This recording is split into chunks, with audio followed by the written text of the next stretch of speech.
Escreveu o evangelista Lucas, capítulo 13, versículo 6. Amém? Vamos ler todos juntos, em nome de Jesus. Tem como subtítulo a parábola da figueira estéril. Diz assim a inerrante e poderosa palavra do nosso Deus. E dizia esta parábola: um certo homem tinha uma figueira plantada na sua vinha, e foi procurar nela fruto, e não achando, e disse ao vinhateiro: eis que há 3 anos venho procurar fruto nessa figueira, e não a acho. Corta, porque ela ocupa ainda a terra inutilmente. E respondendo ele, disse: Senhor, deixa este ano, até que eu escave e esterque, e se der fruto, ficará, e se não, depois matarás e corta. Podeis sentar em nome de Jesus. Irmãos, o nosso Senhor Jesus Cristo, quando esteve aqui há 2000 anos atrás, nos deixou muitos belos exemplos. Não só pela sua palavra, o seu testamento, que deixou para nós através dos seus evangelistas, segundo escreveu Mateus, segundo escreveu Marcos, segundo escreveu Lucas e segundo escreveu João. E assim como diz o elo entre os evangelhos e as cartas, principalmente elas paulinas, vai nos dizer que em Atos, que é o elo que une os evangelhos e as cartas, vai dizer no capítulo 1 de Atos que Jesus não só ensinou de boca, mas o nosso Jesus praticou tudo aquilo que ele falou com atos e atitude. Não só ensinou, mas fez valer aquilo que ele pregava, nos deixando belos exemplos. E diz aqui que essa passagem da figueira, Jesus gostava muito de falar em parábolas, porque parábolas são ilustrações de coisas terrenas apontando para as coisas celestiais. É fácil de entender uma parábola, porque Jesus queria que os seus pequeninos, aqueles que de bom grado, de bom intuito, de bom coração, de sinceridade, que queriam buscar a Deus de verdade para ter uma vida transformada, Jesus fazia valer através das parábolas de algo real, de algo existente, de algo material, apontando para o espiritual, para que com facilidade as pessoas pudessem entender o reino de Deus. E é por isso que aqui em Lucas capítulo 3, versículo 6, essa parábola, da figueira estéril só está em Lucas. Você não encontra em outro evangelho. Você encontra Jesus falando de outras figueiras, porque há vários tipos de figueira. Há muitos tipos de figueira. E nós vamos encontrar em Mateus Jesus falando de outro tipo de figueira parecido com essa passagem, mas que não é essa passagem.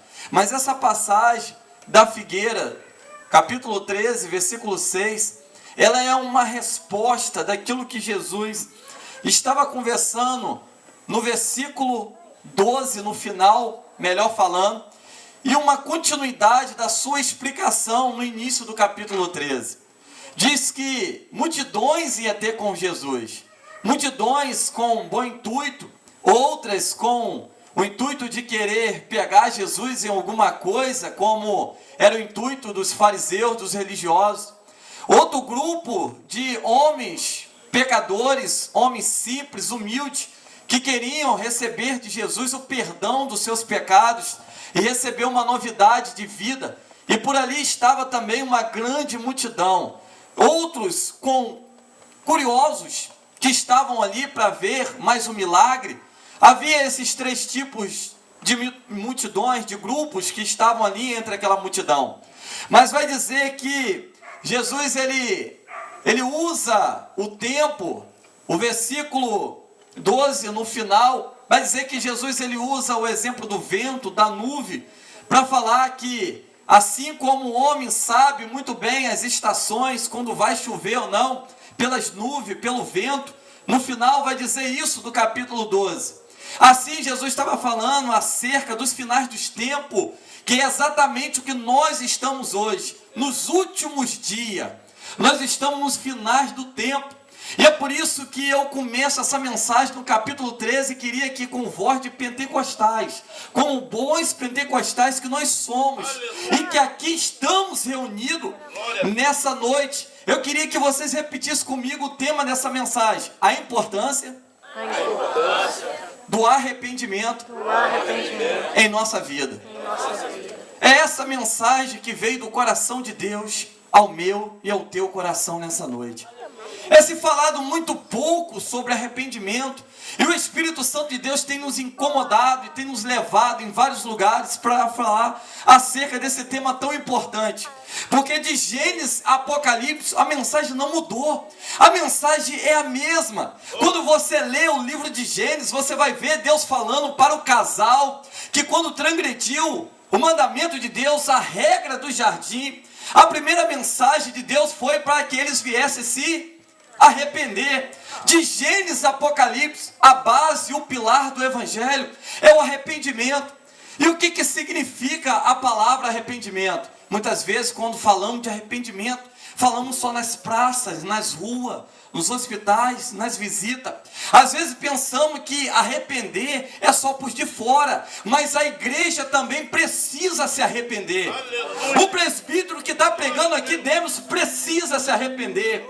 Todos nós que estamos aqui precisamos continuamente nos arrepender. E só eu e você sabemos exatamente o que precisamos nos arrepender. Eu sei, ninguém melhor do que Deus e eu nessa noite para saber o que eu preciso me arrepender. Ninguém melhor do que você e Deus para saber o que você precisa se arrepender. E Jesus usou esse capítulo 13 de Lucas para dizer exatamente isso. O capítulo 13 de Lucas vem a responder aquilo que os homens estavam indagando no seu coração, indagando com o seu tabus, com a sua religião, com os seus dogmas, com os seus costumes. Jesus estava trazendo para ele agora um evangelho de novidade de vida, um evangelho onde não seria, presbítero Rony, somente por palavra, agora seria por atitudes, por atos. Eu queria que vocês repetissem comigo o significado real e verdadeiro do arrependimento. Repete comigo. Arrependimento significa mudança de comportamento. Quem roubava, não rouba mais. Quem matava, não mata mais. Quem tinha 2 mulheres lá fora, hoje é marido de uma mulher só. O evangelho é novidade de vida. A palavra evangelho significa boas novas. A palavra evangelho significa novidade, boas notícias. E é exatamente isso que Jesus estava querendo trazer para eles, porque a palavra arrependimento significa mudança de comportamento. Mudança de atitude, de conduta. Em outras palavras, arrependimento quer dizer mudar de 0 a 360 graus. Se você está em 0, você vai ter uma mudança de 0 a 360 graus. Você vai sair do lugar onde você está contaminado, da enfermidade, e vai ser transportado para a rocha inabalável que é Cristo. O capítulo 3, onde eu começo essa mensagem, Jesus vai dizer, indagar, vai responder os questionamentos dos políticos, dos religiosos e dos mais simples. Ele começa o capítulo 13 dizendo assim: vocês que estão me perguntando se a morte daqueles galileus que morreram pela mão de Pilato, governador de Roma, foi realmente merecida, eu quero responder para vocês, vocês religiosos, que estão dizendo que os galileus mereceram, porque se levantaram contra a autoridade de Roma, sendo que Jesus traz uma resposta agora para os religiosos, para aqueles que estavam lá, e dizendo que os galileus mereceram morrer daquela morte tão cruel, porque aquele governador chamado Pilato, ele era cruel. Ele pegou o sangue daqueles galileus e misturou com sacrifícios imundos. E ali Jesus vai dizer para eles: vocês estão se gloriando, achando que os galileus mereceram morrer daquela forma. Eu vos digo uma coisa, Jesus falando para aquela multidão: aqueles galileus não mereceram morrer assim. Eles achando que Jesus iria apoiar, porque tem muitas pessoas que trazem dentro de si sentimentos de vingança. Eu vou chegar nesse acontecimento que aconteceu agora, irmãos, em Minas Gerais, para os irmãos entenderem essa mensagem na íntegra. Para esse grupo, Jesus respondeu dizendo: os galileus não mereceram morrer. Você pode ver que isso está escrito. Mas aí Jesus vem dizendo: por que eles não mereceram morrer? Ainda que fizeram nas suas atitudes, ainda que eram rebeldes, ainda que provocaram aquele acontecimento, ainda que a morte aconteceu porque eles provocaram. Mas Jesus não está defendendo o erro deles.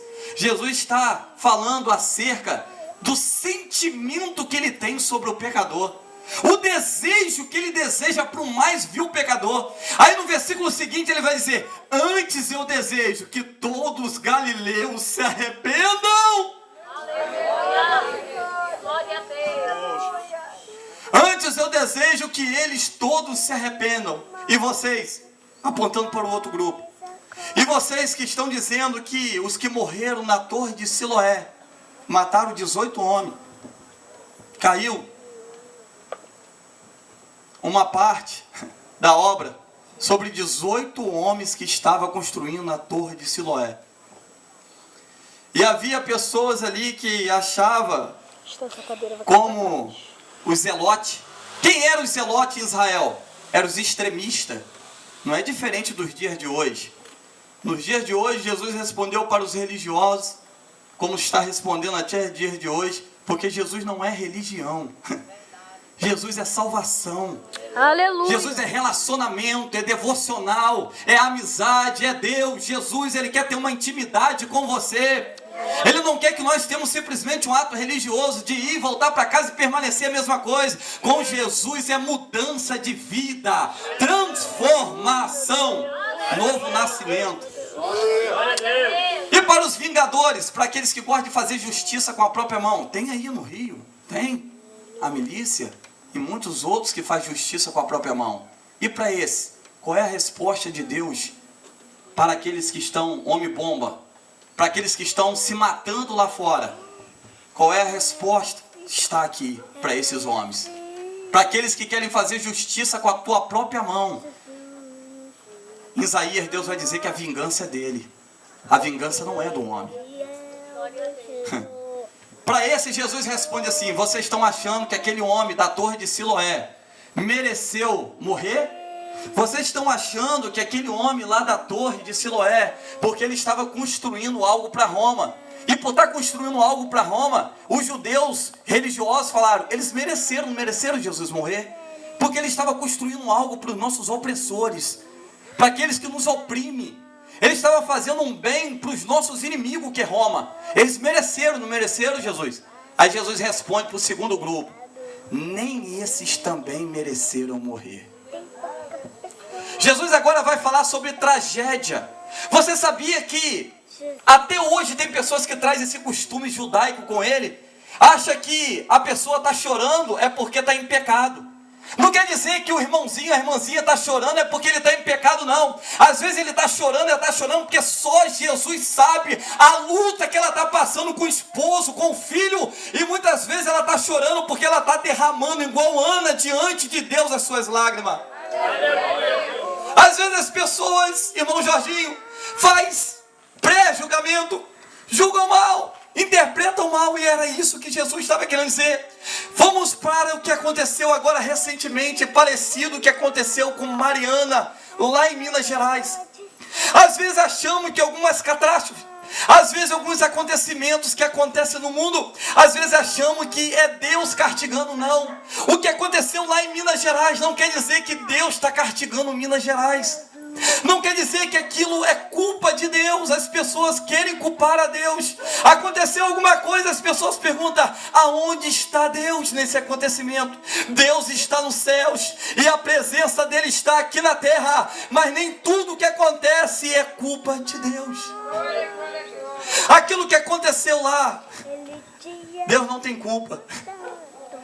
E muito menos Minas Gerais. Eu quero dizer às pessoas: não cabe a nós a julgar, a dizer que foi culpa, que Deus está pesando a mão, não. Ainda que muitas vezes coisas acontecem, tragédias naturais acontecem como uma forma de Deus chamar, como aconteceu nos Estados Unidos. Lá nos Estados Unidos, quem não se lembra que pouco tempo levanta as mãos? Sobre furacões, tufões que estava destruindo. Agora recentemente, fogos tomou a mata, passou por uma igreja. E na reportagem, quando aquele fogo passou naquela igreja, queimou o ferro, queimou tudo. E era uma igreja presbiteriana. E como é o costume que tem nos Estados Unidos, eles colocam a cruz na igreja, as igrejas evangélicas têm esse costume.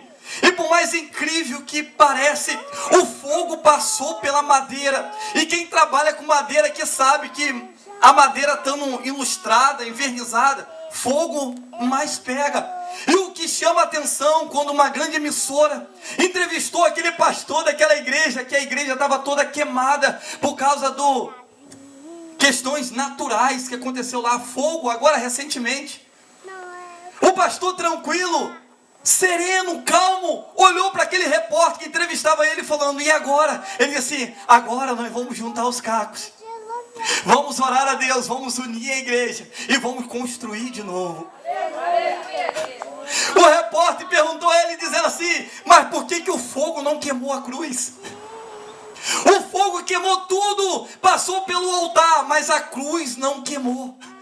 A cruz queimou ferro, queimou parede, queimou tudo, mas o pau intacto da cruz não queimou.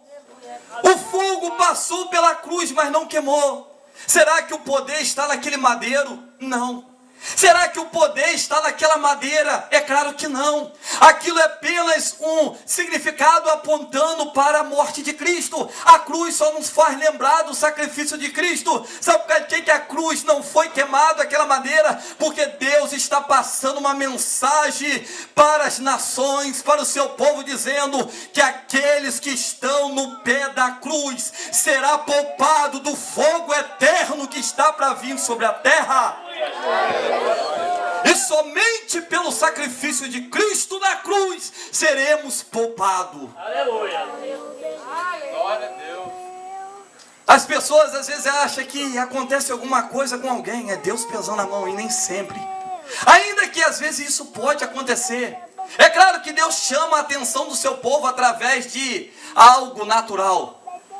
É claro que Deus está chamando Minas Gerais mais para perto dele, como o nosso pastor Manuel aqui orou. É claro que desejamos, como igreja, que pessoas se salvem, estamos orando por isso. Mas o que aconteceu lá recentemente, eu não vejo nenhuma culpa, mas vejo sim que Deus está despertando a sua igreja e o seu povo para buscar a Ele. Para aqueles que estão na lama, e nós que estamos aqui reconhecemos que nós somos pó e cinza, e nós não somos nada sem Deus, para mostrar que o homem veio do pó, o homem veio, o homem depende de Deus. Sem Deus nós não somos nada, precisamos de Jesus. E entrando nessa mensagem, é aqui que começa essa mensagem. Jesus pega o exemplo da figueira e diz assim: agora, para vocês entenderem melhor, eu vou te contar o exemplo dessa figueira. A figueira, irmão Toninho, estava estéril. Irmão Paulinho, estava estéril. A figueira estava estéril. E Jesus pegou o exemplo daquela figueira que não estava dando fruto e disse que o dono da vinha, irmão Jorginho, ele tinha uma vinha. Nessa vinha tinha muitas árvores. Talvez árvores como essa. Árvore como essa aqui que está perto de mim, dando fruto. Estou vendo o fruto dela aqui. Tinha muita. Mas entre muitas árvores que o dono da vinha tinha, ele tinha uma que se chamava figueira. E essa figueira não estava dando fruto na vinha dele. Eu vos pergunto nessa noite, Quem é o dono da vinha? Quem é o dono da vinha? Deus. Deus. O Deus Pai estava dizendo, essa parábola que Jesus estava falando, estava apontando para Israel, que há muito tempo o Senhor está falando com eles, e eles estavam infrutíferos para aquilo que foi chamado para ser exemplos das nações. Como nós que somos igreja, fomos chamados para dar exemplo, para ser diferente. Jesus estava falando daquela parábola não exatamente só para Israel, mas essa parábola Jesus estava falando para cada indivíduo que estava lá até chegar nós que estamos aqui em todo mundo. Quem é o dono daquela vinha? Deus. E quem é o bom jardineiro? Toda vez que eu falo essa palavra, pastor Genilson, pastores, irmãos que estão aqui, presbítero Rony, eu não consigo falar essa palavra sem as lágrimas vindo nos meus olhos. Vocês vão entender por quê. Porque o dono da vinha é Deus. O dono dessa obra é Deus. E o dono dessa obra é zeloso. O dono dessa obra é Deus. O dono da igreja é Deus. E Ele é um Deus zeloso. A obra é dele, nós somos dele. É Ele que manda na igreja, é Ele que manda no seu povo. E Ele está voltando para buscar um povo zeloso e de boas obras. E o dono dessa vinha estava falando para o jardineiro: você tem uma figueira. Quem é o bom jardineiro? Irmão Jorginho, que intercedeu ali. Quem é aquele jardineiro meigo, paciente e bondoso, que disse para o dono da vinha: Aleluia! me dê mais um tempo com ele. Quem é essa figueira? Olha para a pessoa que está do seu lado. Olha para você mesmo. Você é essa figueira. Quando Jesus falava de árvore, Jesus estava falando. Quando Jesus usava a árvore no Antigo Testamento, Ele estava falando de árvore em relação à vida reta. Você quer ver uma prova? Salmo 1, versículo 3. Assim serão a vida de uma plantada junto ao ribeiro. Uma vida que dá frutos na estação certa. Sabe o que Jesus estava falando através dessa parábola? Quando nós vamos lá para Santa Mário, em um projeto que tem lá de casa de recuperação, sabe o que você vê quando nós vamos para lá? Eu acho que o irmão Saulo viu árvores lindas, árvores bonitas, árvores altas, forte, formosa, mas ela não dá nenhum fruto.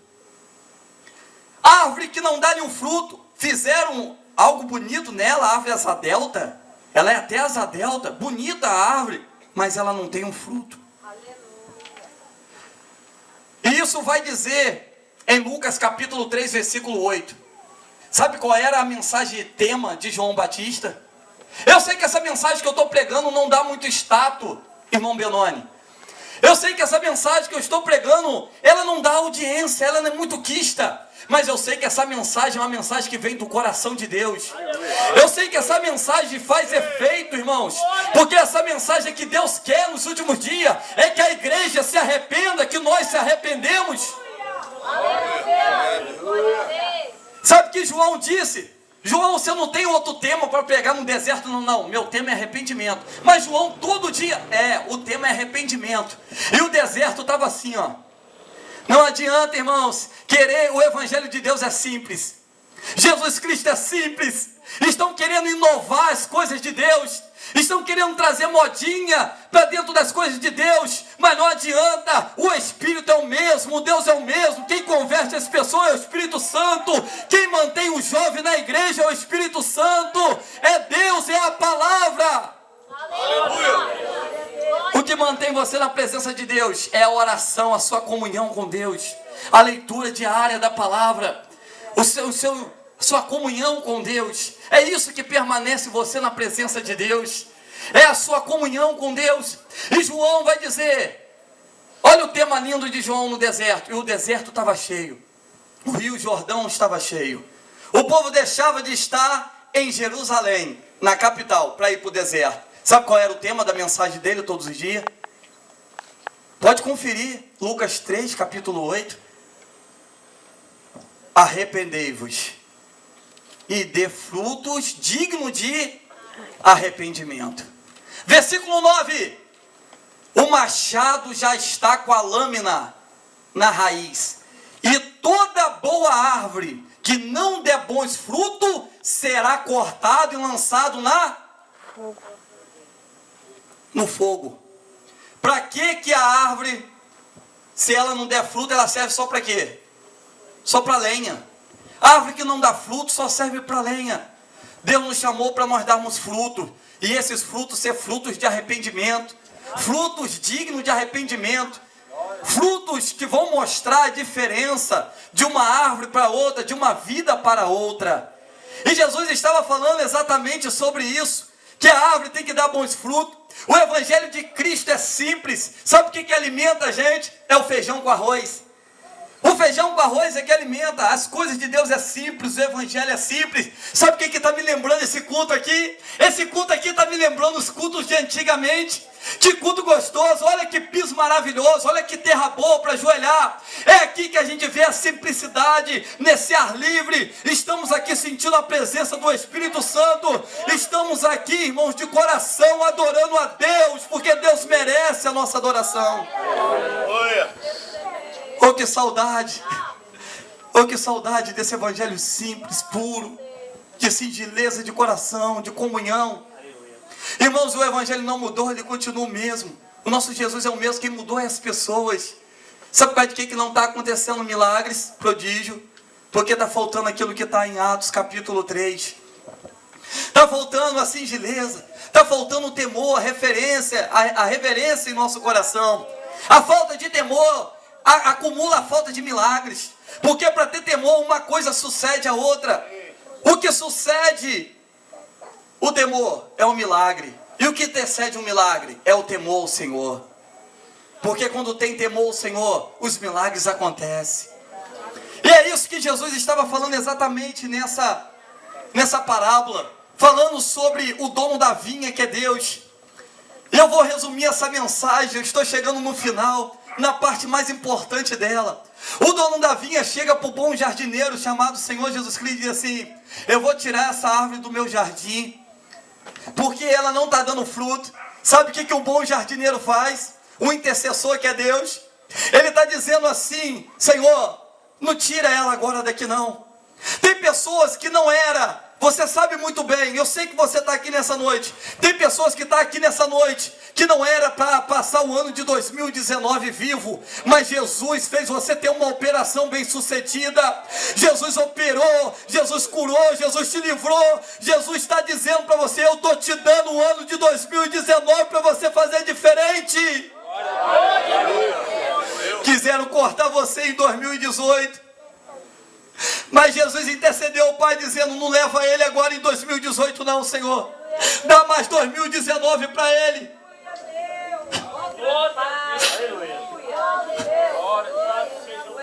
Quantos livramentos você teve no ano de 2018? Quantos livramentos você não teve nesse ano? Nós temos saído aí nos bairros. Quanto Deus nos tem nos livrado, irmão Benoni? Quantos Deus nos tem livrado? Há cerca de 50 bairros nós temos.